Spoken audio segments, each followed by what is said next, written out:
দ্বিতীয় ডিব্ৰুগড় বিশ্ববিদ্যালয় আন্তঃৰাষ্ট্ৰীয় সাহিত্য মহোৎসৱৰ সফল সামৰণি আফ্ৰিকা কেন্দ্ৰীয় বিষয় হিচাপে লৈ আয়োজন কৰা এই মহোৎসৱত বিশ্বৰ ২৬খন দেশৰ ১২০ জনৰো অধিক লেখক সাহিত্যিক কাহিনীকাৰ ঔপন্যাসিক ভাষাবিদ আৰু পণ্ডিতে অংশগ্ৰহণ কৰি এই মহোৎসৱক প্ৰজ্ঞা আৰু সৃজনীশীল উপলব্ধিৰ এক অপূৰ্ব মঞ্চলৈ পৰ্যবেক্ষিত কৰে গুৱাহাটীস্থিত সংস্কৃতি কলা আৰু সাহিত্য বিষয়ক স্বেচ্ছাসেৱী অনুষ্ঠান ফকেলৰ উদ্যোগত আৰু ডিব্ৰুগড় বিশ্ববিদ্যালয়ৰ সহযোগিতাত বিশ্ববিদ্যালয়খনৰ ৫টা আলোচনা গৃহত অনুষ্ঠিত হোৱা ৪৯টা আলোচনা সত্ৰ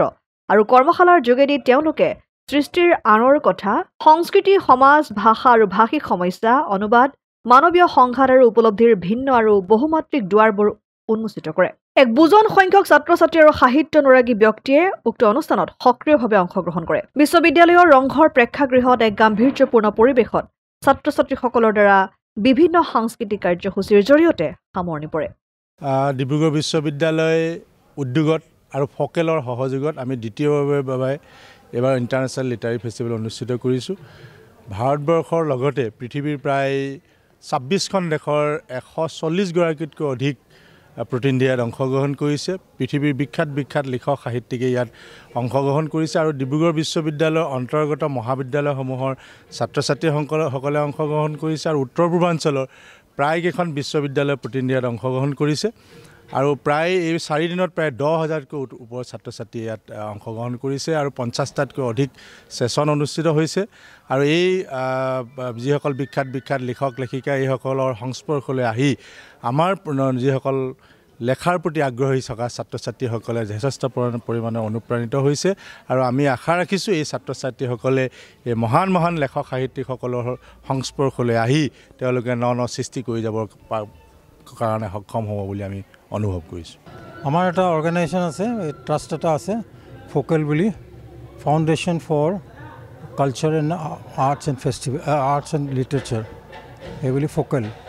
আৰু সেইটো অৰ্গেনাইজেশ্যনে মানে এতিয়া আগভাগ লৈছিলে আৰু আমি ইউনিভাৰ্চিটিৰ লগত যোগাযোগ কৰিছিলোঁ ডিব্ৰুগড় ইউনিভাৰ্চিটিৰ লগত তাৰপিছতে এইটো সম্ভৱ হ'ল যোৱা বছৰ আমি তেনেধৰণে কৰিবলৈ ল'লোঁ আৰু ডিব্ৰুগড় ইউনিভাৰ্চিটি বহুত কিবা সহায় কৰিলে আগবাঢ়ি আহিলে আৰু এই ফেষ্টিভেলটো কৰিবৰ কাৰণে খুব সফল হ'ল যোৱাবাৰ আৰু ডিব্ৰুগড় ইউনিভাৰ্চিটিৰ তেখেতসকলৰ মানে উপদেশতে আমি আকৌ এইবাৰো কৰিলোঁ আৰু এইবাৰো কৰিছোঁ এইটো কলাবৰেশ্যন এফাৰ্ট তেতিয়া আমি সহায় সহযোগিতা আগবঢ়াইছোঁ আৰু যিমানবিলাক বিদেশী হওক এই দেশখনৰ সাহিত্যিকসকলক মতা হৈছে আমন্ত্ৰণ কৰা হৈছে আৰু ইয়াত বিশেষকৈ আমাৰ মানে এটাই ইণ্টাৰেষ্ট যে অসমৰ বিশেষকৈ ডিব্ৰুগড় ইউনিভাৰ্চিটিৰ আশে-পাশে থকা ল'ৰা ছোৱালীবিলাকক যাতে এটা মানে উৎসাহ উদ্দীপনা হয় আৰু বিশেষকৈ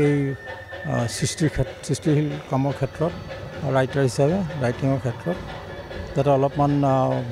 ইনস্পিৰেশ্যন হয় অনুপ্ৰেৰণা হয় সেইফালৰ পৰা আমি সেইটোকে মনত ৰাখি পিনি এই ফেষ্টিভেলটো কৰা হৈছে আৰু আমাৰ বোধেৰে মানে আচলতে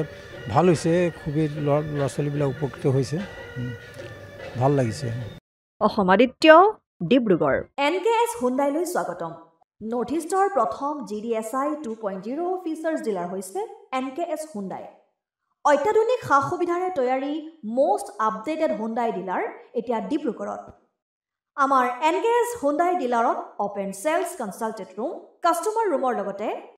পুৰণি গাড়ীৰ এক্সচেঞ্জ ফেচিলিটিও ৰখা হৈছে ইয়াত সেলছৰ লগতে সাৰ্ভিস সেক্টৰৰ সুন্দৰ সুবিধা আছে প্ৰয়োজনীয় সকলো এডভান্স টুলছ হুইল বেলেন্সিং এলাইনমেন্টৰ অত্যাধুনিক machine post hydraulic lift fully ট্ৰেইনমেন্ট পাৱাৰৰ লগতে nitrogen gas filling facility fully automatic car washer ফেচিলিটিও আছে